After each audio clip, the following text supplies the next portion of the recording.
Yeah. Boom to the hay, all you sports fans out there in the tubosphere, to you, the individuals, part of the collective. Welcome to Fast Track, Sports Rack Highlights here on Talk Radio version of the OMSR. I am your brief but concise host, Will, the alternative ESPN Sports Thrill. Always do a little show like this, let you know the clip order coming up, and the whys and wherefores. It does make it possible to end up with a significantly longer highlights reel, plus the quickie sport rant of the segment. So all the video highlights courtesy to ESPN and crew number 2, as I'm calling them. Everything else to the OMSR. Talk briefly and concisely about Bracketology, Breakdownology. The second year the OMSR has done this, specifically with regard to the vid with the Midwest region. All right, what do I mean by, or who do I mean? Who or what do I mean by crew 2? Not that there's a difference in quality. They're every bit as good. It's just different. So the guys on points, you know, the MCs typically seem to be, at least this year and also last, in regards to college basketball, Reese, Jay Will, Dicker Phelps, maybe Seth Green out there on set, Jay Bill, and of course, Dickie V. I'm going to break out the Duke pom-poms for Dookie V. Man, he's probably got them winning the national championship. I didn't notice that yet. You guys may. All right, quickie sport rant to the segment with regard to the Midwest region. And there's a funny conversation that goes on between, crew 2. By the way, who's on crew 2? Dan Dawkins. You haven't seen him do some analysis of Big Ten games. You're missing great entertainment. Miles Simon doing a great job this year. I think he also did a little bit last year. Color analysis. Bruce Pearl, Coach Pearl, and Chris Carter making them black specs look pretty good. Yeah, they talk about the play-in game, Iowa and Tennessee. The winner ends up being a 10.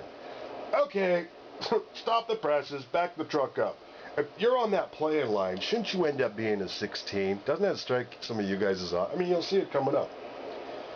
The other regions, they have conference tournament winners as not only as a 16, but on a play-in line as well. How can you be on the play-in line if you're Iowa or Tennessee and whomever wins that ends up a 10? Kind of some odd metrics going on. I mean, it's never a perfect tournament selection and seeding and all that, but that strikes me as a little bit odd. All right, so that's what's coming up. Analysis and some good banter of the Midwest. Thanks for watching those silly DUIs while you're out there. Roll clips. Like carving pumpkins in late October or hanging lights on Christmas Eve. Filling brackets is a must in March. Study it. Fill it out. Burn it up. Start again. Hand it in. Show those boys in accounting who knows who's best. 3 weeks. 1 word. Madness. To Bracketology. Presented by Staples.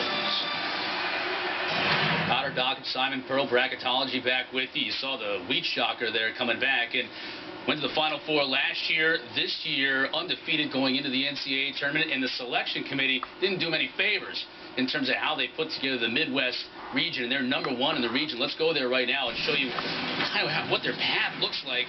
Early on, they get the winner of Cal Poly, Texas Southern.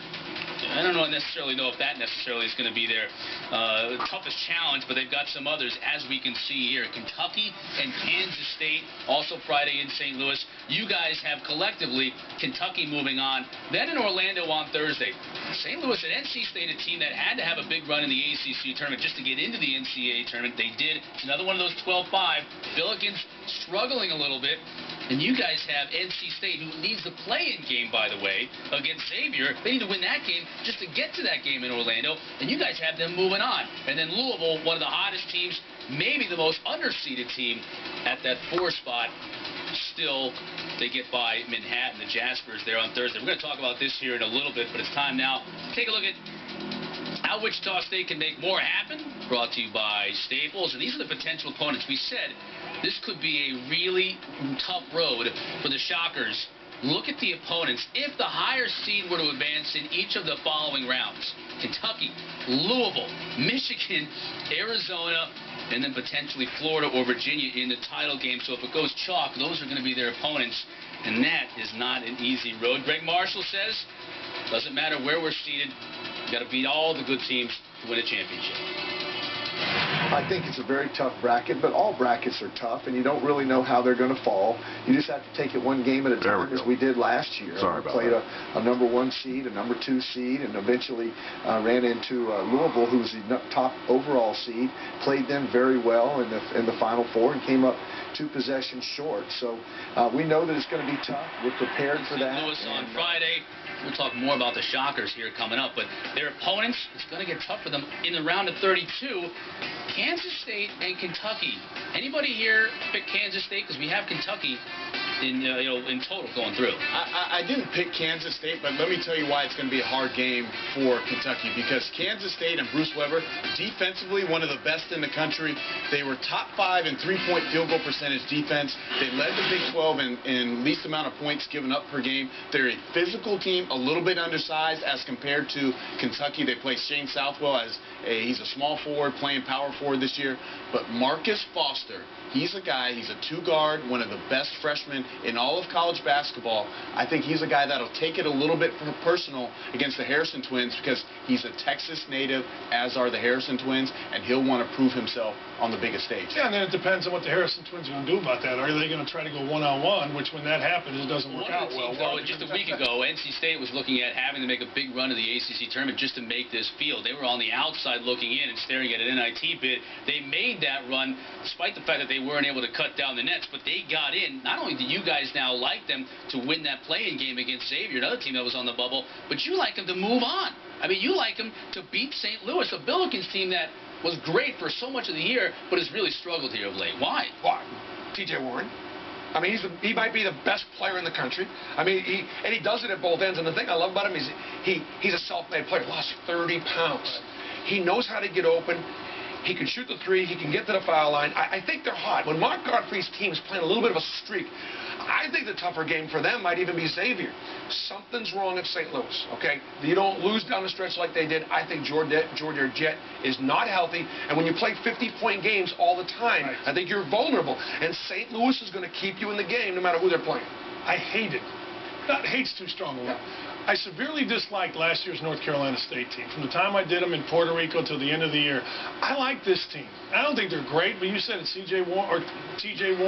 Cat Barber, to me, he could go either way. You know what I mean? If he decides, again, we just talked about the Harrison twins, if he decides I'm going to find others and keep everybody going, then you're in business. I'm with you. At St. Louis, to me, I'm telling you, in the tournament, you play in the 50s, the 4 of us, and the guy holding the camera can play in the 50s. 70s, 80s, you got a problem. We're in our 50s almost. And the guy holding the camera might be able to run circles around the 4 of us today. Let's talk about the lower half of the Midwest, because this death march continues for Wichita State when you look at who they might have to play down the road. UMass.